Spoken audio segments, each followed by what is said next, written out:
Let Them Trade isn't so much a city building game as it is a trading game. It's in the name, I know, but from the outside, you'd be forgiven for thinking it looks a lot like a hex-based strategy game like Civilization. However, Let Them Trade is firmly in the economic, money-making camp.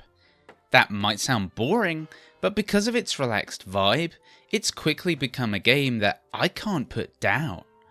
Honestly, I wasn't expecting to have so much fun with it. That doesn't mean that there aren't any downsides, because like the S&P 500, it has both peaks and troughs. So grab a snack and a beverage of your choice, and settle in for our full Let Them Trade review.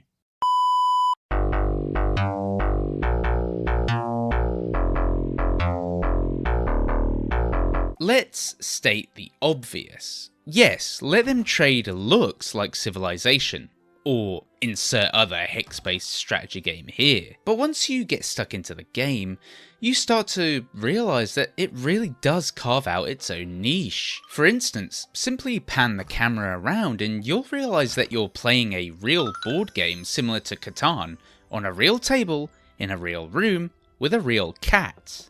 So, the meta mind games begin before you even touch your filthy hands on those controls. Now, I'm going to try to explain how Let Them Trade works, but let's just say that you will need at least a passing knowledge or interest in the basics of supply and demand. You shouldn't be put off by that fact, as despite Let Them Trade's name, it does lean in a more casual direction than a lot of other spreadsheet simulators masquerading as strategy games. The basics are that you start the game with a castle keep, like any good medieval lord does. Did I mention it has a medieval setting? Well, it does. Then, you build town centres and peasant houses to populate your new settlement. After that, based on where you founded your new town, you can create woodcutters and potato farms.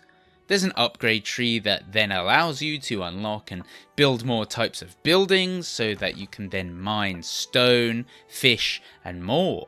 So far, so Civ, right? This is where things start to get a bit different.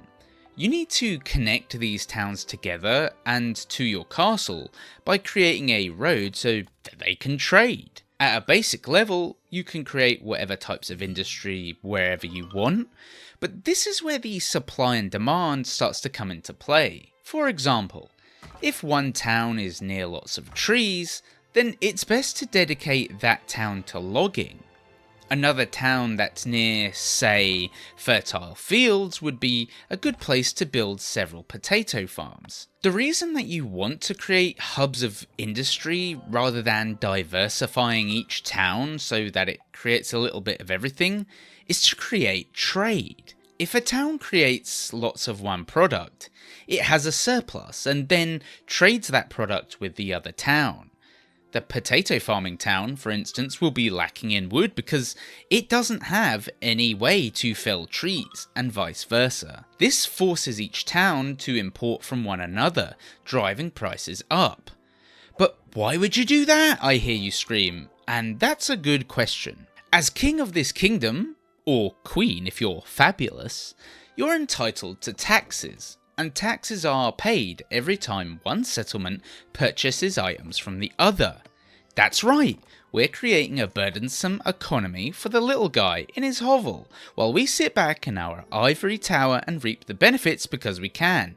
Who said this game was unrealistic? That sounds basic, but the waters quickly become muddy when you increase the number of towns you found, decide what industries they will specialise in, then connect them via road and bridge. Each town needs to be managed by you, and that includes making sure there are enough peasants, upgrading buildings and towns for faster and more efficient trade, and researching upgrades for the future. If you don't dive into the settlement screens to see who is producing what and how much, then you could very quickly find yourself in a downward spiral of bankruptcy. This is further complicated by the various technology trees, which have the equivalent of Civ or Age of Empires eras. Peasants might be the only people required to cut down trees, But when you start researching more advanced tech like bakeries or coal mines, then you need workers. These do the same job as peasants in essence, but the connotation is that they are more skilled and therefore you need them specifically to work in the more complex building. This goes higher and higher until you reach aristocracy, but without going through the tech tree exhaustively, I think you get the idea. As the game goes on, it gets more and more complex, and more advanced manufactured products are needed to keep buildings running or research further upgrades. That means it's up to you to finally balance how many peasant houses versus worker houses you need, and what tiles can be demolished to make way for fancy new tech. The fact that towns have only a limited number of hex slots at each upgrade level only exacerbates these problems. You can also send scouts out to fight bad guys, which throws a whole big ol' wrench in the works. Let Them Trade has a full tutorial, a campaign that walks you through ever more complex objectives and scenarios, and a sandbox mode. These are all fully fleshed out, but the campaign does feel like more of an advanced tutorial. Sandbox mode is where you'll really get to sink your teeth into creating a trading kingdom that rivals the Silk Road, with no objectives to hold you back from total domination. While there aren't many, the negatives of Let Them Trade will affect your overall enjoyment of the game. Even though I went through the tutorial and campaign, it took a while for me to truly get to grips with the game's complex systems. While the interfaces are easy to navigate, it's tough to understand where or why you're lacking in resource production unless you go down and click on specific buildings and towns. It's this kind of niggly annoyance that is spread throughout. You won't really have an overview of each town's population until you select it and hover over specific little icons, and the same goes for resources. It doesn't help that Let Them Trade is also intent on having each town keep a separate log for these things either, and there's no real way of quickly getting an overview of your whole kingdom, or at least I didn't find one, which kind of speaks for itself. This will ease a little as you learn the game's quirks, but it can be frustrating for several hours when you're just starting to understand how the complex trading system works. Once you have gotten to grips with the game's systems, you'll find that there isn't that much to do aside from progress through the ages.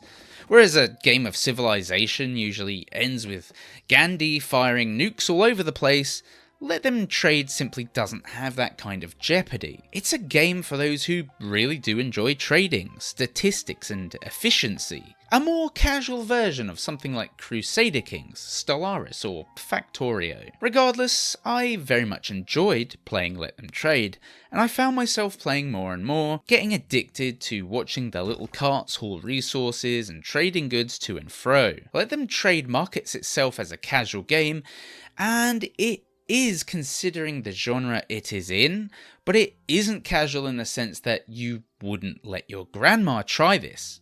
Please don't let your grandma try this. Let Them Trade is an engaging game that provides a unique take on the strategy-esque genre. Rather than fighting, its focus is on trading between medieval settlements, and it somehow makes that something fun. It does, however, falter by not clearly explaining some of its more complex systems very well, and the game's UI could provide more clarity at a macro level so that you don't have to track down your peasants individually to see what they're up to. Regardless, Let Them Trade is a charming, calm and casual, for its genre, trading game that will hook you in and make you wonder why on earth 15% extra logging output gets you excited.